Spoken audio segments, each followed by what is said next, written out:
Wow মা, ওই ভিডিওটা দেখছো নি? ওই যে দুইটা রাশিয়ান কাপল, তারা যে এম্পায়ার বিল্ডিং এর একদম ফ্রি গিয়া যে একজন একজনের বিয়ার লেগে প্রপোজাল দেয়। দেখো দেখো, কই দেখাছে? আমার জি ভাল লাগছে দেখিয়া। তোর মনে হয় তোর মতো এরকম মানে আলসিয়া সিকনা সালকুমরার মতো চেহারা, মানে মহিষের মতো সারাদিন বিছাত তুই পড়িয়া থাকোস মোবাইল নিয়া, তোর কোনো মানসিকভাবে সুস্থ মানুষ এরকম বিয়ার প্রপোজাল দিব? মেয়েটায় যে এরকম 5,000 কত মানে ফিট ওরকম উপরে গিয়ে উঠে গেছে, তোর তো পুরো হাড্ডিগুলো বুড়ার হাড্ডি হয়ে গেছে। তুই তো ঘরের সামনে দোকানে গেলে সাদে গিয়ে খাফর আনতে গেলে এরপরে তোর নিয়ে গ্লুকোজ জল খাওয়ানি লাগে সারাদিন সইতে সইতে, আর মানে ঘুমাইতে ঘুমাইতে তো মানে মানে শরীরের উপরে জঙ্কার ধরাই গেছে, শরীরে তো জং ধরে গেছে তোর।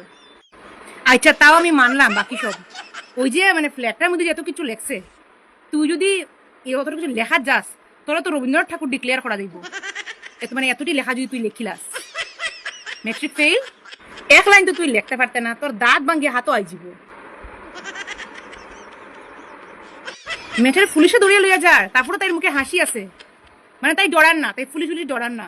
তুই তো কারেন্ট গেলি গিয়া মা বাবা মানে পুরা ফ্যামিলি লইয়া তোর বাথরুমে যাইতে লাগে, বাথরুমে যাইতে তুই ডরাস। তুই তো স্বপ্ন দেখিস না, তুই রিলসই দেখ, তুই মহিষের মতো পড়িয়া রিলসই দেখ।